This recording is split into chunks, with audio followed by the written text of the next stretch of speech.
ہم نے رب کے حکموں کو توڑا، ہم نے پرواہ ہی نہیں کی۔ ہم سمجھے دنیا میں آئے ہیں تو ہماری دنیا ہے، آوارہ ہوں، خواہشات نفس کے مطابق زندگی گزاریں، آنکھیں بے حیائی میں لگی رہیں، سوچیں آوارگی میں لگی رہیں، کان نغمے سنتے رہے، زبان جھوٹ بکتی رہی، ظلم و جبر کا بازار گرم رکھا، عصمتیں عزتیں پامال کرتا رہا، لوگوں کا مال لوٹتا رہا، حق غصب کرتا رہا، کلیجے اور دل چیرتا رہا، لوگوں کو زخمی کرتا رہا، لوگوں کے جذبات سے کھیلتا رہا، پرواہ نہیں کی کہ یہ دنیا ہے، امتحان گاہ ہے، چند دنوں کے لیے آئے ہیں، اللہ کے حضور پیش ہونا ہے، عملوں کا حساب ہونا ہے۔ اب جب وہ دیکھیں گے کہ ہمارے ساتھ کیا ہونے والا ہے تو ان کے چہرے پہلے بگڑ جائیں گے۔ کیوں؟ وہ گمان کریں گے کہ ان کی ریڑھ کی ہڈی توڑ دی جائے گی، ایسے عذاب آئیں گے جس طرح کسی کی ریڑھ کی ہڈی ٹوٹ جائے تو اس کا چہرہ شگفتہ گلاب تو نہیں ہوتا، اس کا چہرہ جو ہے وہ تو کس قدر مرجھایا ہوا ہوتا ہے۔ تو اللہ ارشاد فرماتا ہے اس طرح ان کے چہرے ہوں گے۔ ابھی عذاب آیا نہیں ہے لیکن چہرے پہلے اترے ہوئے ہوں گے، اور جب عذاب کی بھٹی میں ڈالے جائیں گے، اللہ اکبر، اور وہ سخت عذاب، حضور نے جبریل امین سے پوچھا مجھے جہنم کے عذابوں کا ذکر سناؤ۔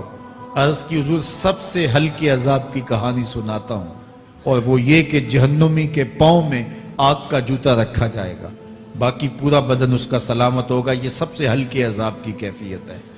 اب پاؤں میں آگ کا جوتا ہوگا، حدت، گرمی، شدت اتنی ہوگی کہ دماغ پگھل کے ناک اور کانوں کے راستے سے باہر آ جائے گا۔ پاؤں میں رکھے ہوئے جوتے کی گرمی دماغ کو ایسے چڑھے گی کہ وہ پگھل جائے گا اور ناک اور کانوں کے راستے سے باہر آ جائے گا۔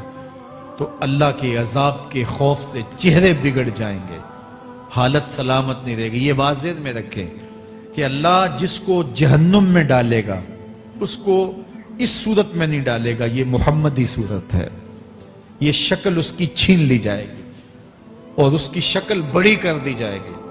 اس کا ایک ایک دانت احد پہاڑ جتنا ہوگا۔ احد پہاڑ کا پھیلاؤ 15 کلومیٹر پہ ہے، 15 کلومیٹر کا ایک دانت، اور 32 دانت کتنے ہوں گے تو منہ کتنا بڑا ہوگا۔ اس کو اتنا بڑا اس لیے کیا جائے گا تاکہ وہ عذاب کی تکلیف زیادہ سہے۔ 70 گز موٹی کھال ہوگی، اور کھال جل جائے گی تو اللہ قرآن میں فرماتا ہے ہم نئی کھال دے دیں گے تاکہ عذاب کی تکلیف اس کو گوارا کرنی پڑے۔ پھر چیخے گا، چلائے گا، ہائے مجھے پانی دو، پانی دو، پیاس کی شدت ہے۔ 70 سال تک تو اس کی کوئی آواز ہی نہیں سنے گا۔ 70 سال کے بعد داروغہ جہنم چیخ کر کہے گا کیا مانگتا ہے؟ وہ بولے گا مجھے پانی چاہیے۔ کہا جائے گا تو بے بھی ملتا ہے پانی۔ پھر داروغہ جہنم اسے پانی دے گا، کوکا کولا کی بوتل دے گا یا پیپسی تھما دے گا یا منرل واٹر کی بوتل دے گا؟ نہیں، قرآن بتاتا ہے اسے مائے حمیم دیا جائے گا، کھولتا ہوا پانی، اور وہ اتنا گرم ہوگا جب پینے کے لیے چہرے کے قریب کرے گا اس سے اٹھتی ہوئی بھاپ کی وجہ سے چہرے کی کھال ادھڑ کے اس کے اندر گر پڑے گی، لیکن اس کے باوجود اس کو پینا پڑے گا۔ اللہ فرماتا ہے یہ دنیا ہی سب کچھ نہیں ہے، سمجھ لیا یہی سب کچھ ہے، آخرت کو بھول گئے، صبح اٹھے کام پہ چلے گئے، شام آئے آوارگی میں چلے گئے، صدائیں آتی رہی حی علی الصلاح حی علی الفلاح، کوئی پرواہ نہیں کی، نہ پیشانیوں نے سجدے کیے، نہ سوچوں میں پاکیزگی آئی، زندگی یوں گزار کے چلے گئے۔ ایسے نہیں، کہا ایک وہ ہوں گے جن کے چہرے شگفتہ گلاب ہوں گے، ایک وہ ہوں گے جن کے چہرے بگڑے ہوئے ہوں گے۔ اللہ اکبر، کلا اذا بلغت التراقی، یہ تو قیامت کا منظر ہے نا، قیامت سے قبل بھی ایک منظر ہے، اللہ اس منظر کو بھی بیان کر رہا ہے، کلا اذا بلغت التراقی، ہاں جب جان گلے کو پہنچ جائے گی۔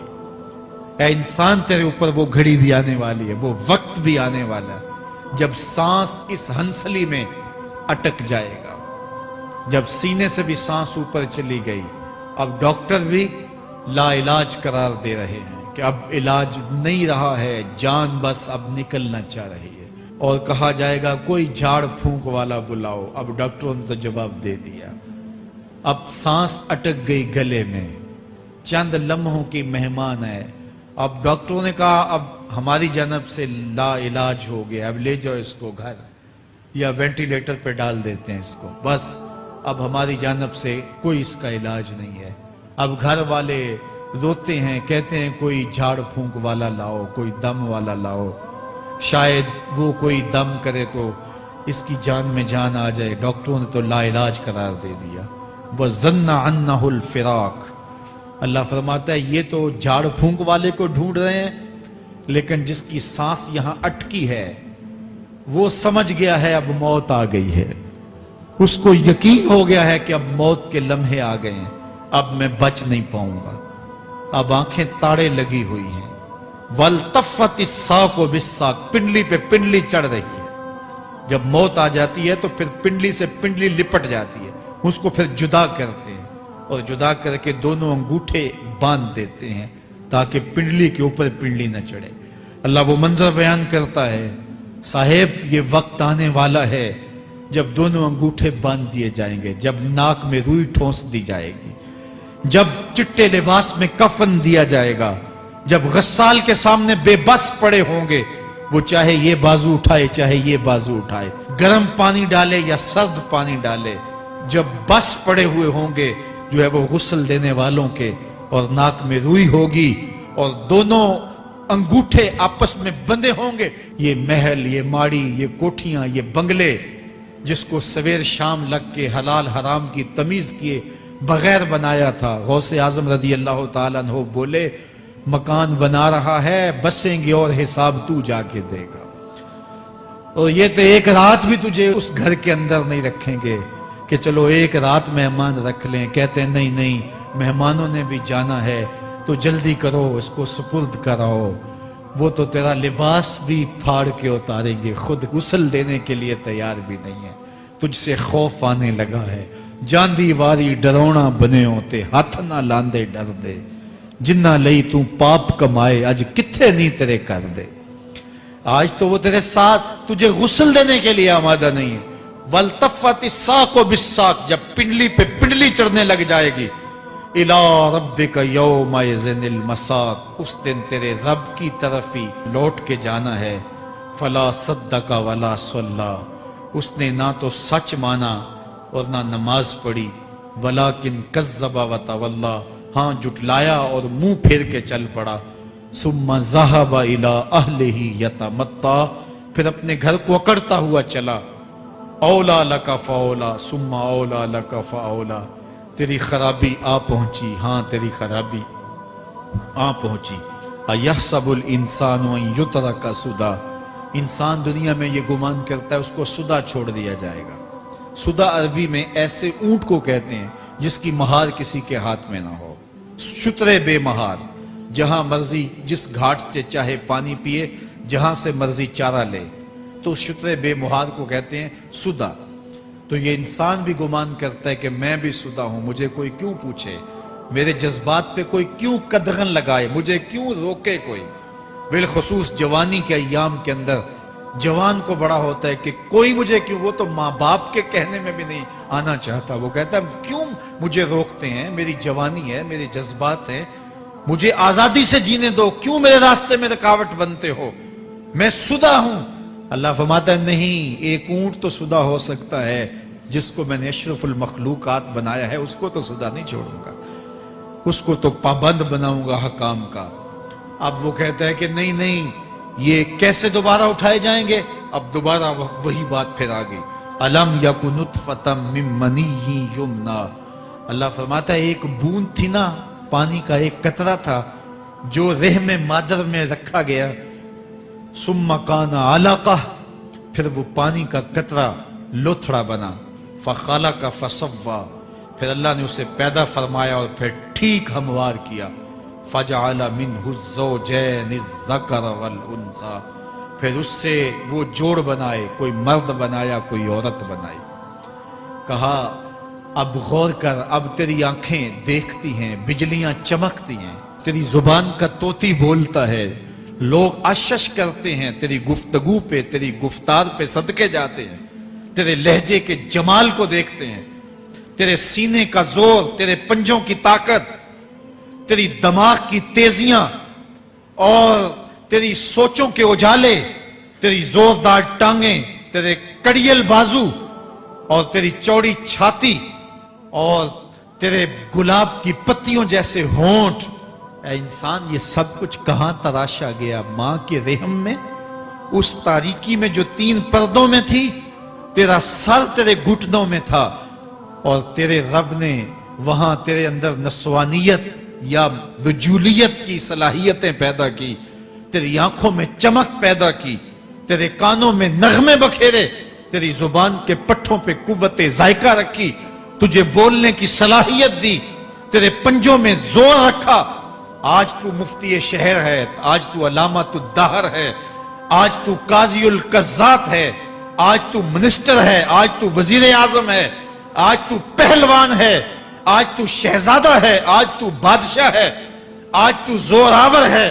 آج تیری طاقت کے کیا کہنے؟ آج شیروں کو تو نچا لیتا ہے، ہاتھیوں کو تو بٹھا لیتا ہے، آج تو بڑا زوراور گھڑ سوار ہے۔ آج تیری طاقت کے کیا کہنے؟ تو کشتی کرتا ہے، زمانہ دیکھنے آتا ہے۔ آج تیری طاقت کے شوہرے ہیں، تیری عظمت کے تنتنے ہیں، لیکن انسان تو ایک ناپاک قطرہ تھا اور رحم مادر میں تھا۔ تیرے اندر یہ رنگ کس نے بھرے؟ تیرے کانوں میں نغمے کس نے رکھے؟ تجھے دماغ کی قوتیں کس نے دی؟ زبان کو بولنا کس نے سکھایا؟ آنکھوں میں توانائیاں کس نے رکھی؟ تیری زبان کا طوطی بولتا ہے، یہ سلیقے کس نے دیے؟ پھر اللہ فرمایا، کتنا زوردار بیان ہے، الیس ذالک بقادر علی ان یحیی الموتى، جو ماں کے پیٹ میں ایک نطفے کو ایک خوبصورت انسان بنا سکتا ہے، ہڈیوں کو جوڑ کے دوبارہ انسان نہیں بنا سکتا؟ کیا وہ دوبارہ تجھے کھڑا نہیں کر سکتا اپنے سامنے پیش ہونے کے لیے، جس کے حکموں کو تو نے توڑا ہے، جس کے فرامین کا تو نے مذاق اڑایا ہے؟ کیا وہ اتنا ہی بے بس ہے کہ اپنے حضور تجھے جو ہے وہ کھڑا ہی نہیں کر سکتا ہے؟ جس رب نے تجھے ماں کے شکم میں شکل دی، حضرت شیخ فرید الدین عطار بولتے ہیں، سانے کستی سلاتی می شود، ایسا کاریگر ہے مٹی سے بادشاہ بنا ڈالتا ہے۔ اس نے مٹی سے دارا و سکندر بنائے، اس نے مٹی سے جو ہے وہ رستم و سہراب بنائے، اس نے مٹی سے کیا کیا بنا دیا جو مٹی سے بادشاہ بنا سکتا ہے، جو نطفہ رحم مادر سے جو ہے وہ شکل اور صورت اور رنگ اور جمال بنا دیتا ہے۔ تیری صورت نکھرتی ہے، تیرے ہونٹ گلابی ہیں اور تیری نرگسی آنکھیں ہیں، تیرے ریشمی بال ہیں اور تیری خوبصورت رنگت ہے، تو چال چلتا ہے تو لگتا ہے قیامت چل رہی ہے، تیرا قد رانا جو ہے وہ صنوبر کو شرماتا ہے، تیری گفتار کے تنتنے ہیں۔ جس نے اتنی خوبصورت شکل ماں کے رحم میں بنائی، کیا وہ ہڈیوں کو جوڑ کے دوبارہ انسان نہیں بنا سکتا؟ وہ دوبارہ انسان بنائے گا اور پھر تجھے اپنے حضور کھڑا کرے گا۔ اور ایک حدیث میں آتا ہے، اللہ بندے کو اپنے حضور کھڑا کرنے کے بعد اپنے سامنے سے ہٹنے نہیں دے گا جب تک 5 سوال نہیں پوچھ لے گا۔ ان عمرہ ہی فیما افنا ہو، اس کی عمر کے بارے میں پوچھے گا، کہاں ضائع کی؟ میں نے تجھے زندگی دی، 60 سال 70 سال 40 سال 50 سال، اس زندگی کو کہاں گزار کے آیا ہے؟ ان شباب ہی فیما ابلا ہو، اس کی جوانی کے بارے میں پوچھا جائے گا، جوانی کہاں گزار کے آیا ہے؟ مجنوں تو نہیں بنا رہا، خواہشات کا اسیر تو نہیں ہو گیا، دیوانوں کی طرح زندگی تو نہیں گزار کے آ گیا؟ تیری جوانی کسی چوک میں تو نہیں گزری، تیری جوانی آوارگی میں تو نہیں گزری، ساری رات سوشل میڈیا کے اوپر گندگی اور غلاظتیں تو نہیں دیکھتا رہا؟ تیری زندگی گزری کہاں ہے؟ تیری جوانی گزری کہاں ہے؟ اگر کوئی جواب نہ ہوا تو پھر کیا جواب دے گا؟ اور وہ کتنا خوش نصیب ہوگا جو کہے گا، مالک میری جوانی سجدوں میں گزری، میری جوانی قیام میں گزری، میری جوانی رکوع میں گزری۔ میرے حضور فرماتے ہیں، سبعۃ یظلھم اللہ فی ظلہ یوم لا ظل الا ظلہ، 7 اشخاص ایسے ہیں قیامت کے دن جب کوئی سایہ نہیں ہوگا، اللہ ان 7 کو اپنے عرش کا سایہ دے گا۔ ان میں سے دوسرا شخص میرے حضور نے بیان فرمایا، وشاب نشأ فی عبادت اللہ، وہ جوان جس کی جوانی اللہ کی عبادت میں گزری۔ جوانوں، اپنی زندگی کو مالک کی دہلیز پہ لے آؤ،